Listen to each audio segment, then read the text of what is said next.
El teléfono sonó cuando estaba a punto de cerrar el último plano del día.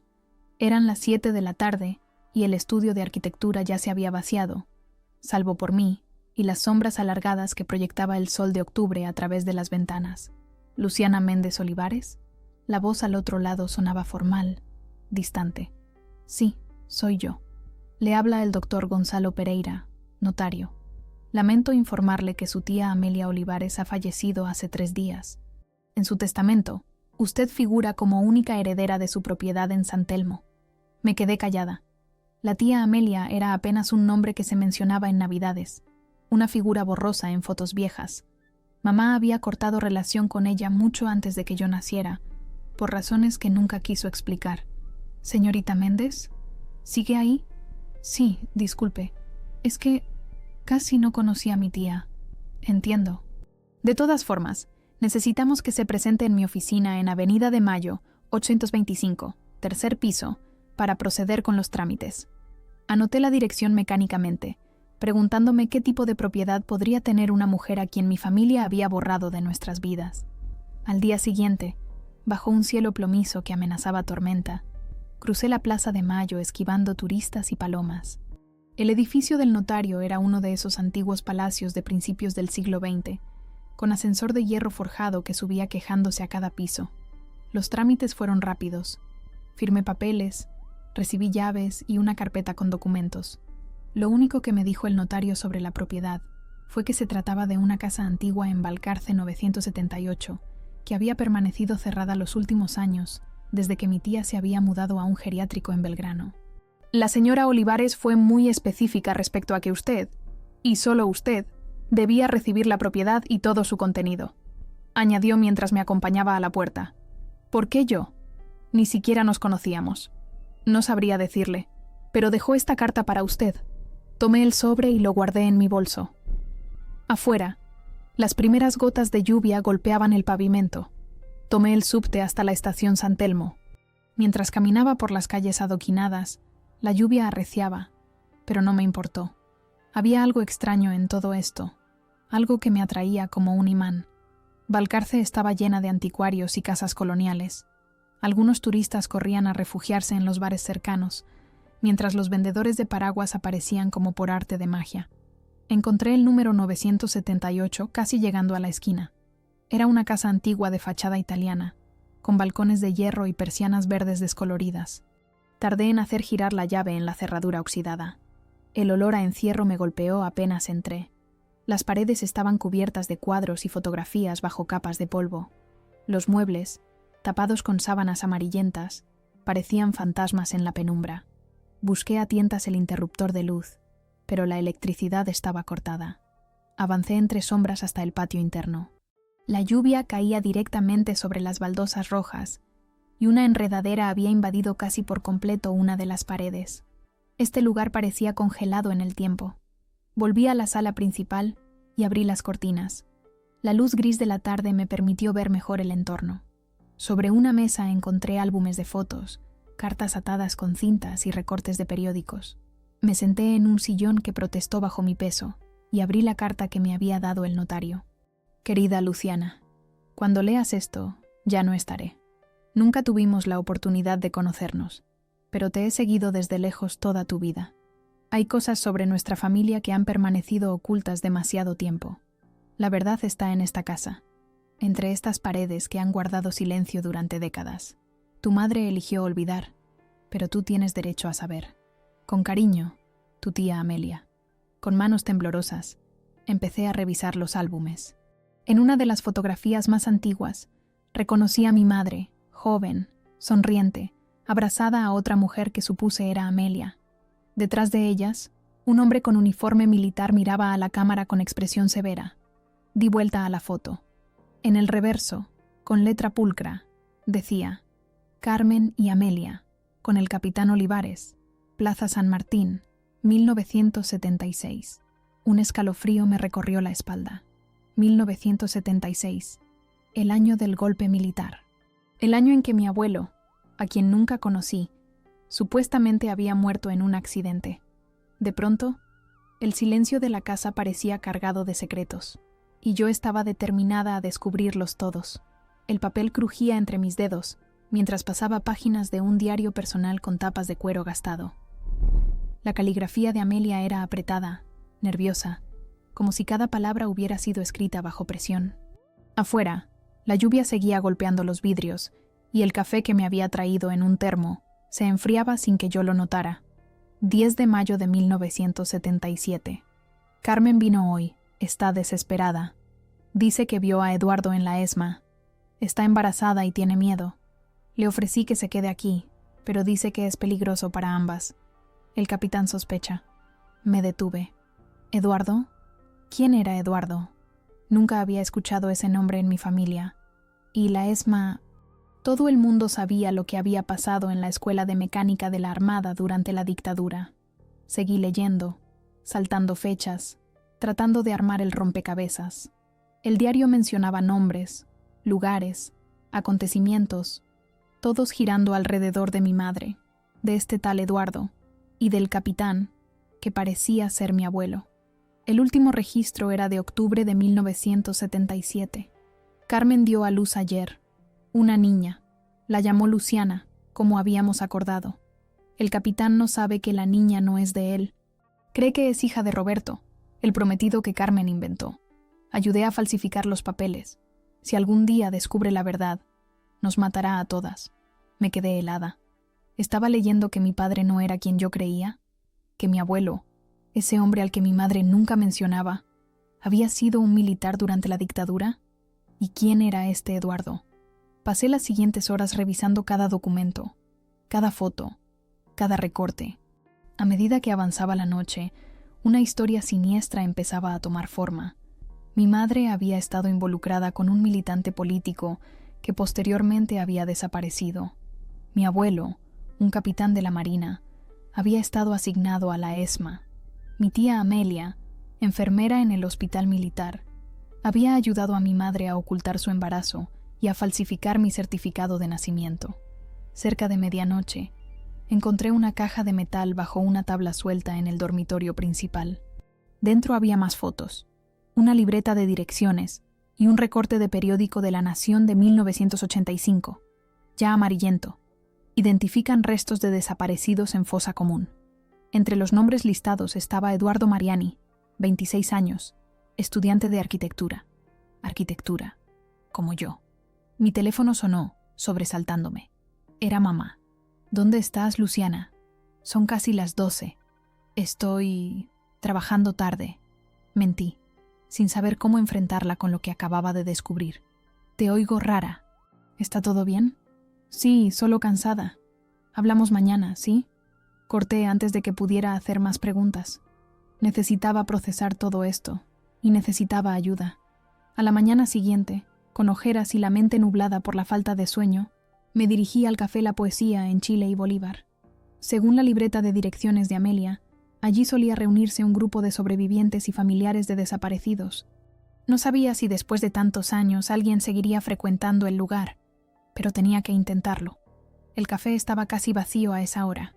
Un hombre mayor limpiaba meticulosamente las mesas, mientras tarareaba un tango. Me senté junto a la ventana y pedí un cortado. «Disculpe», le dije cuando me trajo el café. «¿Conoció usted a Amelia Olivares?» El hombre se detuvo, estudiándome con ojos repentinamente alertas. «¿Quién pregunta?» «Soy su sobrina. Falleció hace poco». Su expresión se suavizó. «Lo siento. Amelia era una buena mujer, valiente. ¿Sabe si todavía se reúne aquí alguno del grupo?» «¿Qué grupo?» Su tono se volvió cauteloso. Saqué la libreta y se la mostré. «Los amigos de Eduardo Mariani». El hombre miró hacia la puerta, como verificando que nadie nos escuchaba. «Raúl de Marchi viene todos los jueves a las 5. Fue compañero de Eduardo en la facultad. Si querés saber más, habla con él». Hizo una pausa. «Te pareces mucho a alguien que conocí hace tiempo. Volví el jueves y encontré a Raúl exactamente donde el camarero me había indicado, en una mesa del fondo con vista a la pequeña biblioteca del café. Era un hombre de unos 70 años, con barba blanca y ojos vivaces detrás de gruesos anteojos. «Así que sos la hija de Carmen», dijo después de que me presentara. No era una pregunta. «¿Conoció a mi madre?» «Y a tu padre». Su mirada era intensa. Eduardo era mi mejor amigo. Las palabras quedaron flotando entre nosotros como una confesión. Mi padre. No el hombre que aparecía en mi documento de identidad, sino un fantasma. Un nombre en una lista de desaparecidos. Necesito saber qué pasó, dije finalmente. Raúl tomó un sorbo de su café antes de responder. Es una historia larga y dolorosa. ¿Estás segura de que querés escucharla? Necesito la verdad. La verdad, repitió con una sonrisa triste. Es un lujo que pocos pueden permitirse en este país. Sacó una vieja fotografía de su billetera y me la entregó. Este era Eduardo, tu papá. La foto mostraba a un joven de sonrisa amplia y pelo rizado, con un tablero de dibujo frente a él. Tenía mis mismos ojos. Venía de una familia humilde de Avellaneda, comenzó Raúl. Brillante. Tenía un futuro prometedor como arquitecto. Nos conocimos en la facultad en el 73, cuando todo parecía posible. Y después, bueno, vino el golpe. Mientras Raúl hablaba, sentí que una pieza del rompecabezas encajaba en mi vida, una pieza que siempre había faltado sin que yo lo supiera. El reflejo del sol en los edificios de cristal de Puerto Madero me cegó momentáneamente mientras esperaba a mi madre en la terraza del restaurante. Había elegido un lugar público para nuestra conversación, un terreno neutral donde ninguna pudiera escapar fácilmente. Después de mi encuentro con Raúl, había pasado una semana investigando. Visité el Archivo Nacional de la Memoria, hablé con abogados de derechos humanos y revisé cada documento que encontré en la casa de Amelia. Ahora tenía suficientes pruebas para confrontar a mamá, aunque mi estómago se retorcía de nervios. La vi llegar desde lejos. A sus 65 años, Carmen Olivares seguía siendo una mujer elegante, con su pelo teñido de castaño y su postura perfecta. Se sentó frente a mí con una sonrisa que se desvaneció al ver mi expresión. «¿Qué pasa, hija? Me tenés preocupada desde hace días». Tomé aire. Heredé la casa de la tía Amelia. Su rostro palideció. ¿Amelia murió? Hace casi un mes. El notario me contactó la semana pasada. Mamá dejó su cartera sobre la mesa con manos temblorosas. No tenés por qué quedarte con esa casa. Podemos venderla. No quiero venderla. Hice una pausa. Encontré el diario de Amelia, y fotos, y documentos. Luciana. Su voz sonaba extraña, casi suplicante. ¿Quién fue Eduardo Mariani? Pregunté sin rodeos.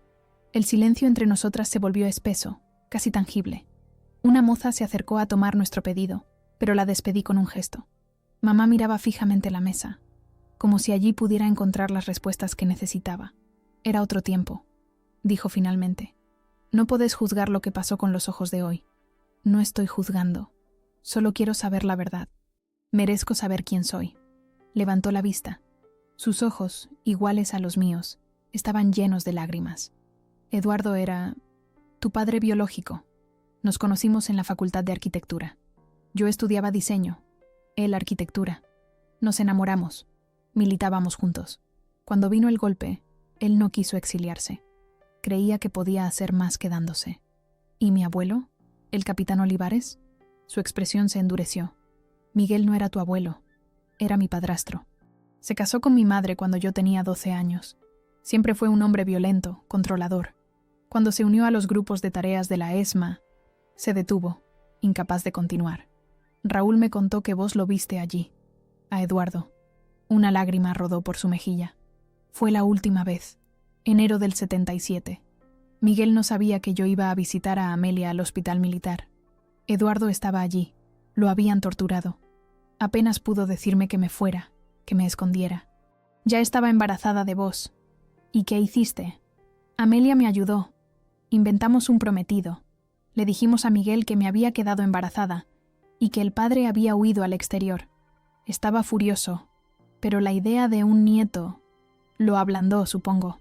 Cuando naciste, registró tu nacimiento como hija de Roberto Méndez, un nombre que inventamos. ¿Y el hombre que yo creía que era mi padre? Carlos era un buen hombre. Lo conocí años después, cuando vos tenías 5. Sabía parte de la verdad. Me aceptó con mi historia a cuestas. Te quiso como a una hija. Me quedé en silencio, procesando todo. Carlos había muerto cuando yo tenía 15 años. Siempre había sido cariñoso, presente. Nunca hubiera imaginado que no era mi padre biológico. ¿Por qué nunca me lo dijiste? Al principio, Era demasiado peligroso. Miguel seguía vivo, seguía teniendo poder. Después, supongo que pasó demasiado tiempo. Tenía miedo de perderte, de que me odiaras por haberte mentido todos esos años. ¿Y la tía Amelia? ¿Por qué cortaste relación con ella? Mamá suspiró. Miguel murió en el 95. Para entonces, ya llevaba años sin hablar con Amelia. Ella quería que te contara la verdad, que me uniera a las madres, que denunciara lo que sabía. Yo solo quería olvidar, seguir adelante, protegerte. ¿Protegerme de qué? ¿De mi propia historia? No entendés lo que era vivir con ese miedo, Luciana. El terror no desaparece de un día para otro. La moza volvió a acercarse. Esta vez pedimos algo para beber. Necesitábamos ese respiro. ¿Qué vas a hacer ahora?, preguntó mamá cuando volvimos a quedar solas. Saqué de mi bolso una carpeta con documentos. Encontré esto en casa de Amelia. Son testimonios, nombres, fechas, todo lo que ella recopiló sobre lo que pasó en la ESMA, sobre Miguel, sobre otros oficiales, sobre Eduardo. Luciana, por favor. Hay juicios abiertos, mamá. Todavía hay responsables libres. Tu testimonio podría ser importante. No puedo. He pasado toda mi vida tratando de olvidar. Y yo acabo de descubrir que toda mi vida ha sido una mentira. Nos miramos en silencio. El sol comenzaba a ponerse, tiñendo de naranja los edificios a nuestro alrededor. El contraste entre ese paisaje moderno y la historia oscura que nos ataba era casi doloroso. Tu padre hubiera estado orgulloso de vos, dijo finalmente. Tenés su misma pasión, su misma terquedad. Necesito que me cuentes todo sobre él, todo lo que recuerdes. ¿Y después? Después, decidiré qué hacer con la casa de Amelia y con estos documentos. Mamá asintió lentamente. Va a tomar tiempo. Tenemos tiempo, respondí, extendiendo mi mano sobre la mesa para tomar la suya. Mientras el sol terminaba de ocultarse tras los edificios, sentí que algo comenzaba dentro de mí. No era perdón. No todavía. Tampoco era olvido. Era algo más básico y necesario. La verdad, por fin, encontrando su lugar. Las hojas secas crujían bajo mis pies mientras cruzaba el patio de la Facultad de Arquitectura. Era un día de junio, frío y luminoso, típico del invierno porteño. Los estudiantes iban y venían con sus carpetas y maquetas, ajenos a mis pensamientos, a la historia que aquellas paredes guardaban. Acá nos conocimos, me había dicho mamá la semana anterior, señalando un punto en una vieja fotografía del edificio. En el hall central, durante una asamblea, Eduardo estaba parado sobre un banco, hablando sobre la importancia de que los arquitectos pensáramos en viviendas populares. Tenía una voz que te atrapaba. Ahora yo recorría esos mismos pasillos, buscando ecos del pasado. La facultad había cambiado poco. Las mismas escaleras de mármol gastado, las mismas aulas espaciosas, las mismas carteleras llenas de anuncios. Me pregunté cuántas veces habría pasado por aquí sin saber que estaba siguiendo los pasos de mi verdadero padre. En la biblioteca encontré a Marta Sánchez, una mujer de pelo gris y ojos vivaces que llevaba 40 años trabajando allí. Raúl me había dado su nombre. Así que sos la hija de Eduardo, dijo después de presentarme. Tenés su misma mirada. ¿Usted lo conoció bien? Era imposible no conocerlo. Eduardo Mariani era como un faro, siempre rodeado de gente, siempre con un libro bajo el brazo. Sonrió con nostalgia. Venía mucho a la biblioteca. Le gustaba sentarse junto a esa ventana. Señaló un rincón apartado con vista al Río de la Plata. Me senté allí mientras Marta buscaba algo entre los archivos. Desde esa ventana, el río parecía una franja plateada en la distancia. Me pregunté si mi padre habría contemplado el mismo paisaje, si habría soñado con el futuro mientras hojeaba libros de arquitectura. Encontré esto, dijo Marta, volviendo con una caja de cartón. Es una muestra de trabajos estudiantiles de 1975. Hay algo de Eduardo. Con manos temblorosas, revisé el contenido. Entre planos y bocetos amarillentos, encontré varios dibujos firmados por E. Mariani.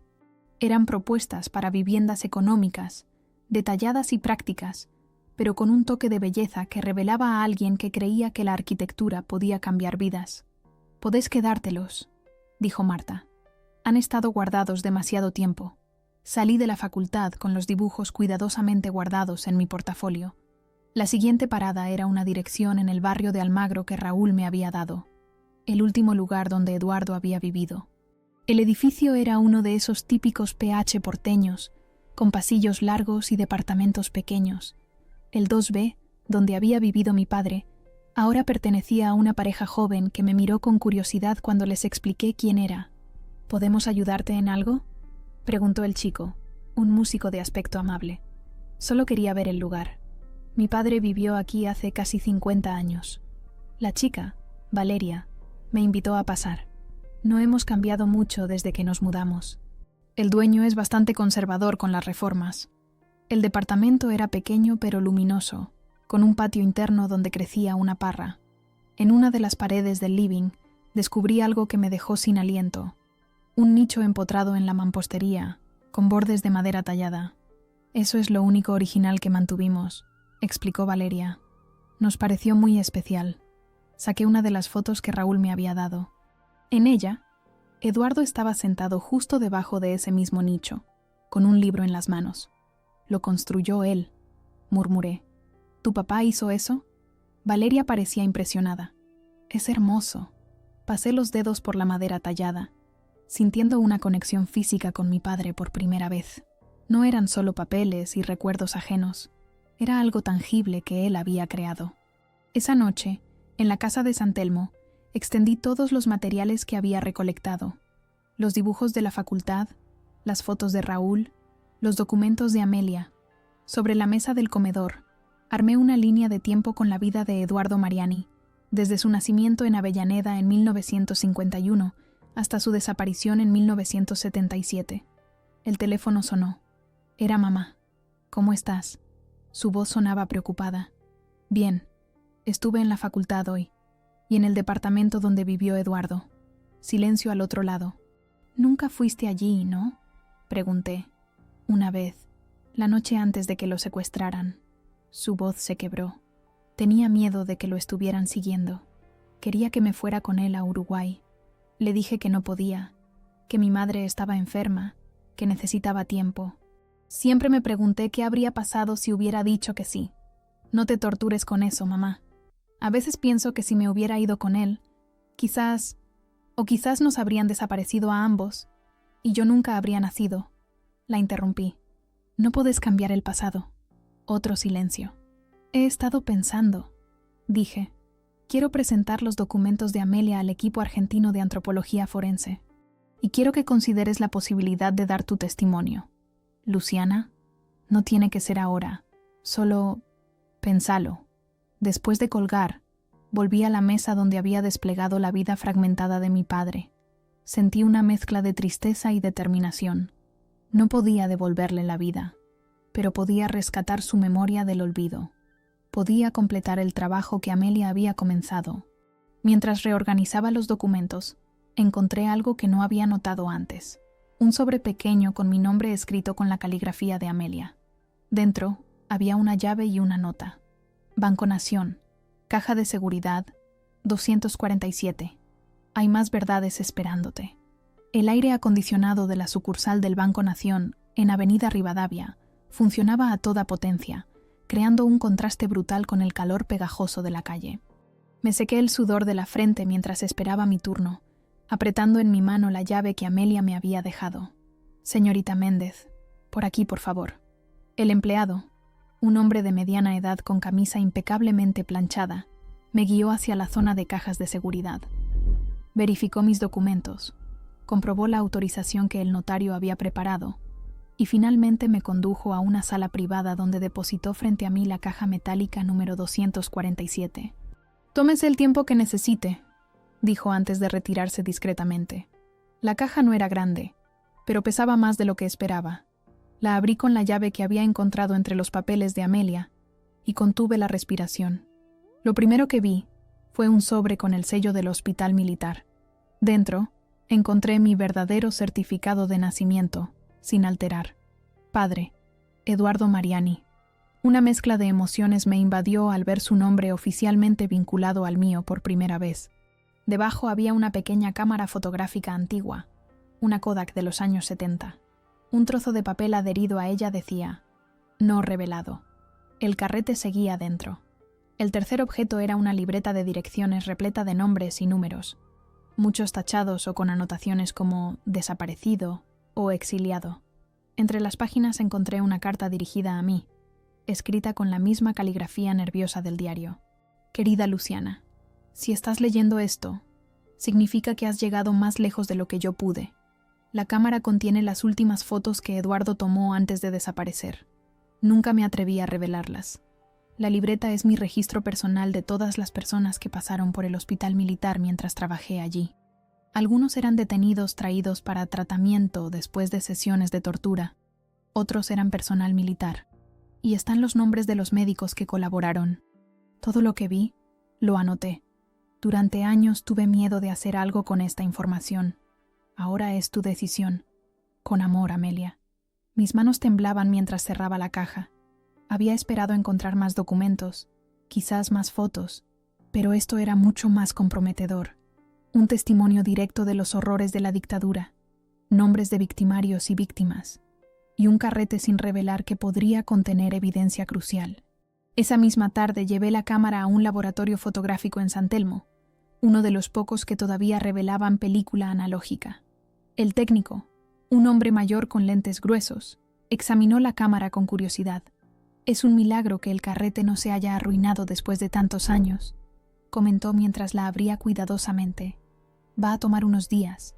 La película es muy sensible y habrá que hacer un proceso especial». Mientras esperaba, me dediqué a investigar los nombres en la libreta de Amelia. Algunos aparecían en expedientes judiciales de causas por crímenes de lesa humanidad. Otros seguían en libertad, algunos incluso ocupando cargos públicos.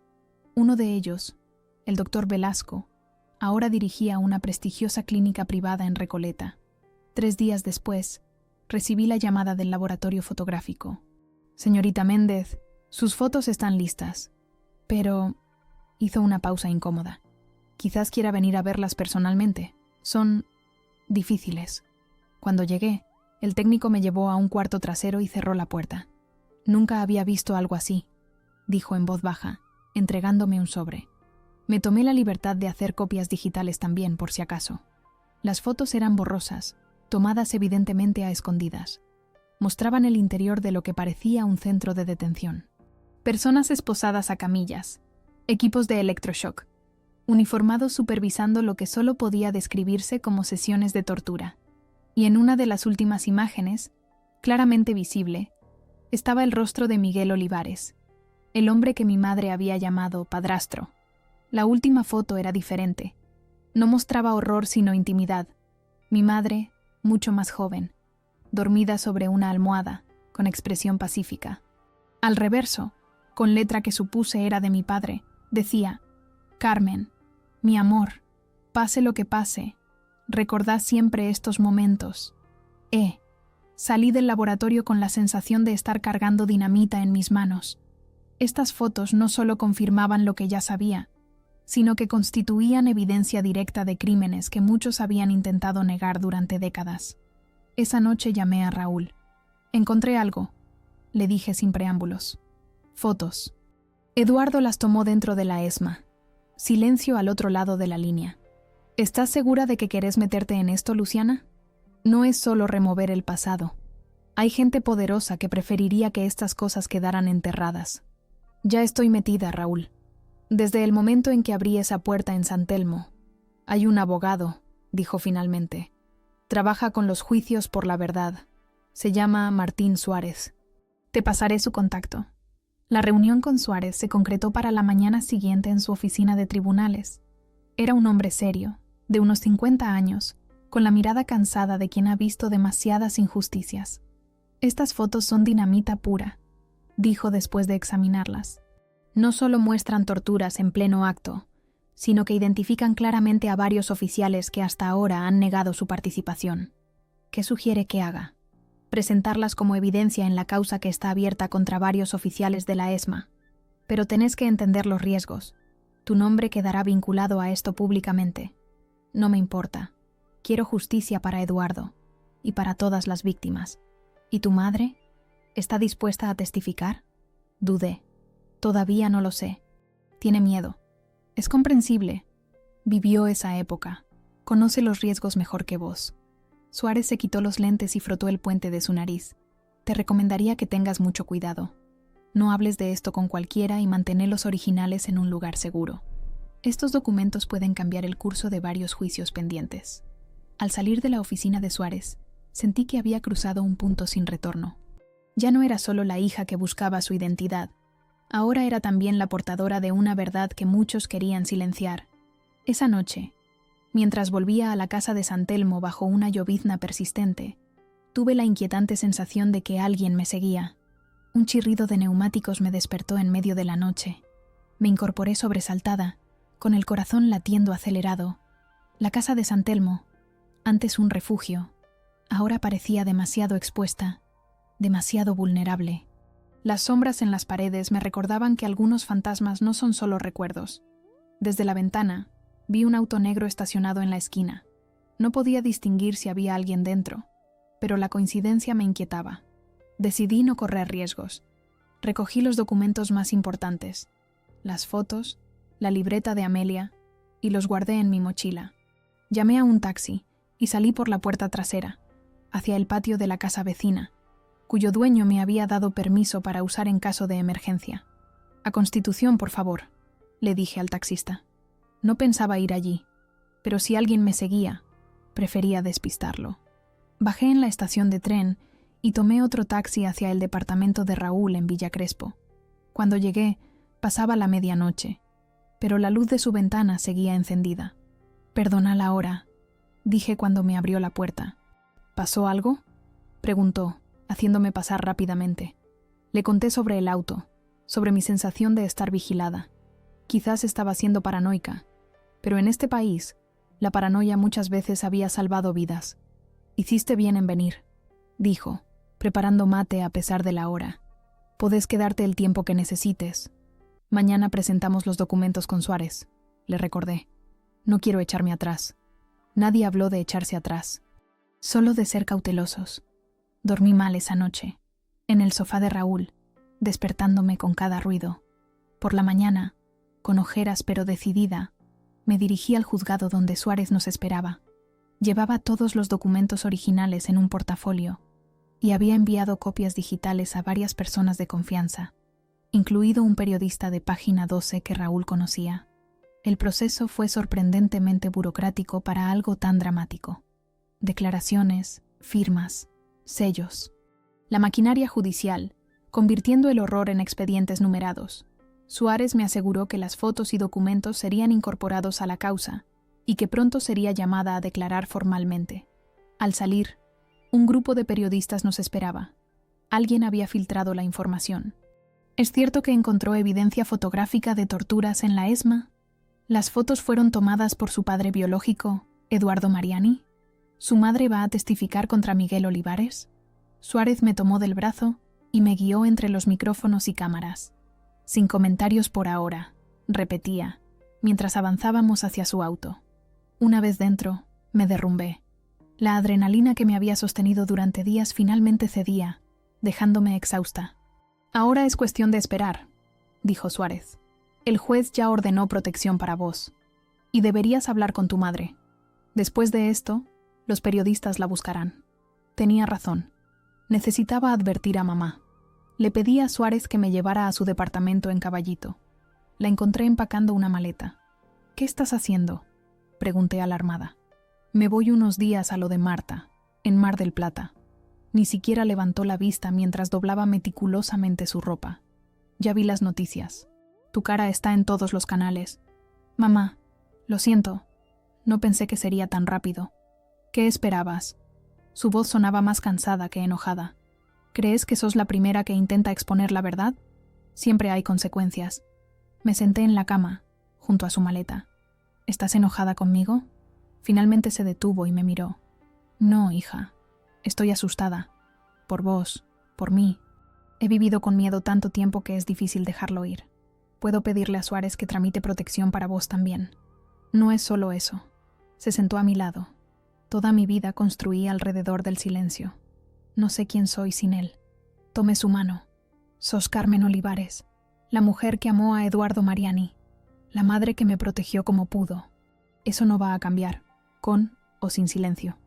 Esa noche nos quedamos juntas en su departamento, turnándonos para dormir, como si fuéramos centinelas de una verdad demasiado tiempo enterrada. Por la mañana, antes de que ella partiera hacia Mar del Plata, me entregó una pequeña caja de madera. Esto era de Eduardo. Lo guardé todos estos años.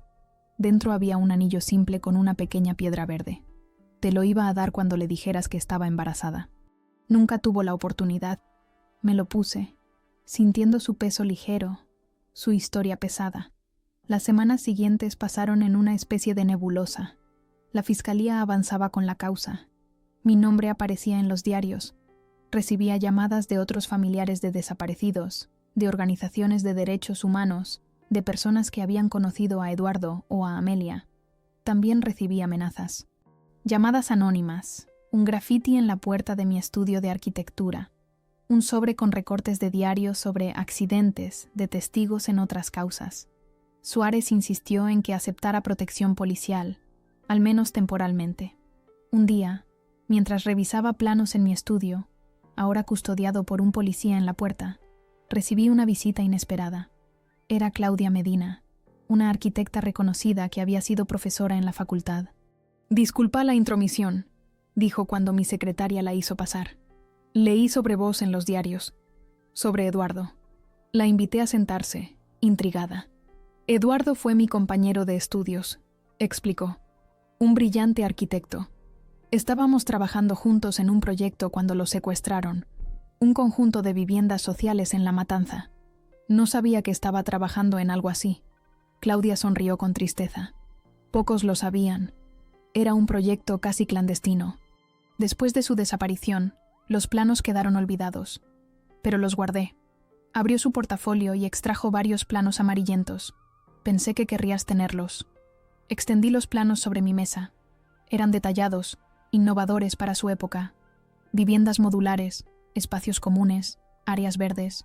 El sueño de un hombre que creía que la arquitectura podía transformar la vida de las personas. «Son increíbles», murmuré. «El terreno sigue vacante», dijo Claudia. «El gobierno nunca lo desarrolló. He estado pensando, quizás ahora con toda esta atención mediática podríamos retomar el proyecto, terminarlo en su memoria». La miré, sintiendo que algo dentro de mí encajaba. No solo estaba recuperando el pasado, podía construir algo con él. «Me encantaría», respondí, mientras Claudia y yo hablábamos de posibilidades, de plazos, de materiales. Sentí que el anillo de Eduardo en mi dedo adquiría un nuevo significado. La verdad tenía un precio, sí, pero también tenía un propósito, y yo acababa de encontrar el mío.